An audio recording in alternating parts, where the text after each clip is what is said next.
আসসালামু আলাইকুম। জানিয়ে দেব আমাদের হাতে আসা সর্বশেষ গুরুত্বপূর্ণ সংবাদ। শুরুতেই সংবাদ শিরোনাম। সংস্কার ছাড়া নির্বাচনের তারিখ ঘোষণার নিন্দা জানায় জামায়াতের নায়েবে আমির।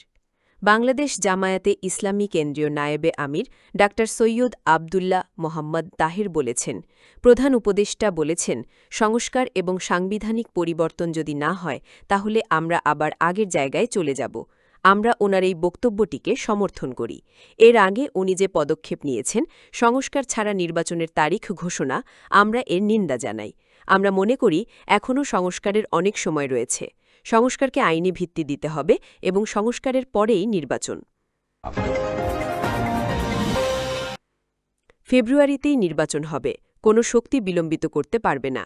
প্রধান উপদেষ্টার প্রেস সচিব শফিকুল আলম বলেছেন, ফেব্রুয়ারিতেই নির্বাচন হবে, এমন কোনো শক্তি নেই যে নির্বাচনকে বিলম্বিত করতে পারে।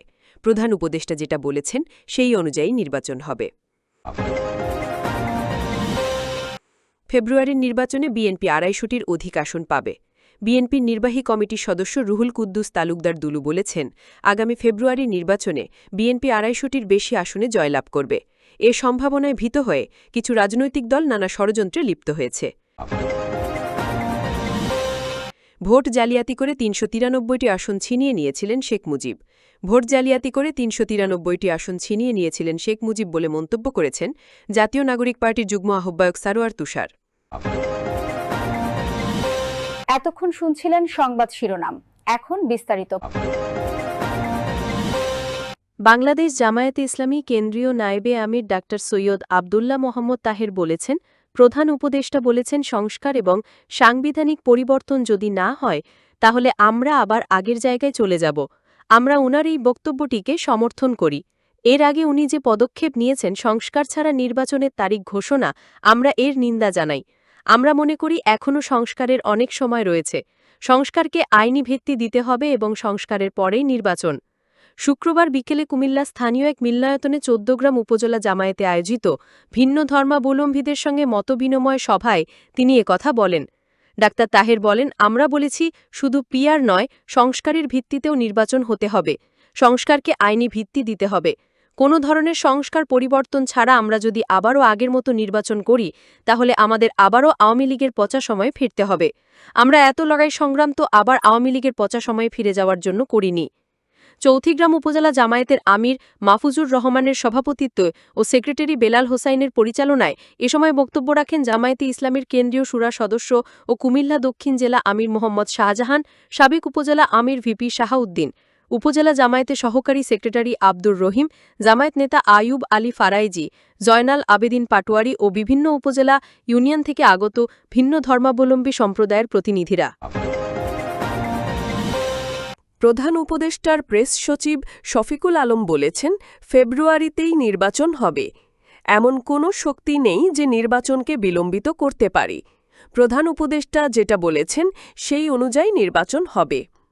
শুক্রবার ১৫ই আগস্ট মাগুরায় জুমার নামাজের পর শহীদ রাব্বি ও শফিদ আল আমিনের কবর জিয়ারত শেষে সাংবাদিকদের তিনি এসব কথা বলেন। শফিকুল আলম বলেন, নির্বাচনের জন্য পুরো জাতি প্রস্তুত। নির্বাচনের সঙ্গে সংশ্লিষ্ট সব প্রতিষ্ঠানও নির্বাচন নিয়ে এরই মধ্যে কাজ করতে শুরু করেছে। এই বর্ষার মৌসুম শেষ হলেই পাড়ায় পাড়ায় মহল্লায় মহল্লায় নির্বাচনের হাওয়া লেগে যাবে। নির্বাচনের যে মহোৎসব সেটা আপনারা দেখতে পাবেন।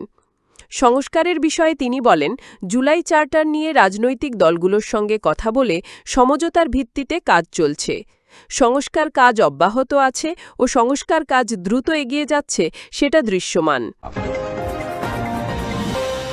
বিএনপির নির্বাহী কমিটির সদস্য রুহুল কুদ্দুস তালুকদার দুলু বলেছেন, আগামী ফেব্রুয়ারির অর্থাৎ ২০২৬-এর নির্বাচনে বিএনপি ২৫০টির বেশি আসনে জয়লাভ করবে।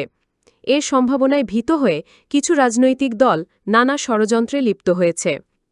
শুক্রবার ১৫ই আগস্ট নাটোরের নলডাঙ্গায় তার বাবা ডাক্তার নাসির উদ্দিন তালুকদারের ৫০তম মৃত্যুবার্ষিকী উপলক্ষে আয়োজিত দোয়া মাহফিলে অংশ নিয়ে তিনি একথা বলেন। তিনি আরও যোগ করেন, নির্বাচন নিয়ে কোনো ষড়যন্ত্র করে লাভ নেই।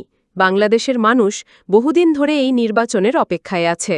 যে কোনো চক্রান্ত ও অপ্রঘাতপরতা আমরা প্রতিহত করব।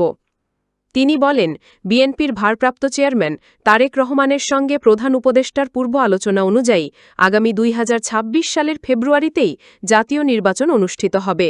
খুব শিগগিরই নির্বাচনের রোডম্যাপ ঘোষণা করা হবে বলেও তিনি জানান। ভোট জালিয়াতি করে ২৯৩ আসন ছিনিয়ে নিয়েছিলেন শেখ মুজিব বলে মন্তব্য করেছেন জাতীয় নাগরিক পার্টির যুগ্ম আহ্বায়ক সারোয়ার তুষার। শুক্রবার নিজের ফেসবুক আইডিতে তিনি এ মন্তব্য করেন। ৭২-এর সংবিধান বাংলাদেশে এক অনন্ত জরুরি অবস্থা কায়েম করেছে শিরোনামে সারোয়ার তুষার বলেন, বাংলাদেশ একটা গণতান্ত্রিক রাষ্ট্র হিসেবে দাঁড়াতে না পারার সম্পূর্ণ দায় শেখ মুজিব ও আওয়ামী লীগকে নিতে হবে। তার করুণ পরিণতির দায়ও একান্তই পার ও তার দলের। তাকে অনেকে পরামর্শ দিয়েছিলেন, যেমন প্রফেসর রাজ্জাক, আপনি যথার্থ স্টেটসম্যানের মতো বিরোধী দল সহ রাষ্ট্রীয় প্রতিষ্ঠানগুলো গড়ে তোলেন।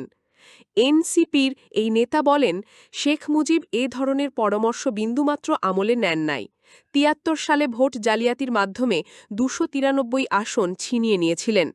৭০ সালে পাকিস্তানের সংবিধান বানানোর জন্য নির্বাচিতদের দিয়ে স্বাধীন দেশে অনির্বাচিত গণপরিষদ বসিয়েছিলেন। ৭০-এর নির্বাচন আওয়ামী লীগ করেছিল ৬ দফার ভিত্তিতে। সেখানে ৭২-এর সংবিধানে ওই ৪ মূলনীতি ছিল না, অথচ স্বাধীন দেশের সংবিধানে ওই ৪ মূলনীতি চাপিয়ে দেওয়া হয়েছিল। আবুল মনসুর আহমেদ সহ অনেকেই স্পষ্ট করেছেন, ওই ৪ মূলনীতির জন্য এ অঞ্চলের মানুষ ঐতিহাসিক সংগ্রাম করে নাই। ৭২-এর সংবিধান এমনভাবে ক্ষমতা এক ব্যক্তি ও দলে কেন্দ্রীভূত করে যে পরিবেশগত নিয়মান্ত্রিক ও গণতান্ত্রিক উপায়ে ক্ষমতা হস্তান্তরের সব পথ বন্ধ হয়ে যায়। ১৯৭২ সাল থেকে এ পর্যন্ত কোনো সরকারি দলকে বাধ্য করা ছাড়া ক্ষমতা থেকে নামানো যায় নাই। এ কারণে এ দেশে বারবার পজিটিভ অর্থে গণ অভ্যুত্থান, নেগেটিভ অর্থে সেনা অভ্যুত্থান সংঘটিত হয়। সারওয়ার বলেন, ৭২-এর সংবিধানের ভাবাদর্শিক ক্ষমতা ৪ মূলনীতি এবং কাঠামোগত এক ব্যক্তিকেন্দ্রিক ক্ষমতা এমন এক একচেটিয়া ক্ষমতা কায়েম করে যে রাষ্ট্রীয় প্রতিষ্ঠানগুলোকে এমনভাবে দলীয়করণ করে যে বল প্রয়োগের মাধ্যমে যখন ক্ষমতাসীনরা ক্ষমতাচ্যুত হয় তখন এক বিলাত ভারসাম্যহীনতা ও শূন্যতা তৈরি হয়। অথচ গণতান্ত্রিক রাষ্ট্রে এমনকি গণ আন্দোলনের মধ্যে দিয়েও কোনো দলের বিদায় হলে রাষ্ট্র ঠিকই স্থিতিশীল থাকে, কারণ সেখানে প্রতিষ্ঠান ও ক্ষমতার ভারসাম্য থাকে। কিন্তু বাংলাদেশ রাষ্ট্রে সেই জিনিস থাকে না, ফলে প্রত্যেকবার বড় ধরনের পালাবদলের পর বিরাট শূন্যতা সৃষ্টি হয় এবং এর সুযোগ নিয়ে এখানে বারবার সামরিক হস্তক্ষেপ হয়। দেখেন, একটা গণ অভ্যুত্থানের পরও কার্যকর সংস্কারের অনিশ্চয়তা ও মীমাংসার অভাবে আমাদের এখনও ১-১১ আশঙ্কায় থাকতে হচ্ছে। এমন যে হবে তা বদরুদ্দিন উমর ৭২ সালেই টের পেয়েছিলেন। তিনি তখনই হুঁশিয়ারি করে বলেছিলেন, ৭২-এর সংবিধান এক স্থায়ী জরুরি অবস্থা কায়েম করবে। কার্যত তাই হয়েছে। তিনি আশঙ্কা করেছিলেন, কোনো কারণে শেখ মুজিব ক্ষমতাচ্যুত হলে সেই শূন্যস্থানে একমাত্র সংগঠিত শক্তি হিসেবে সামরিক বাহিনী ক্ষমতা দখল করবে। সেটাই হয়েছে।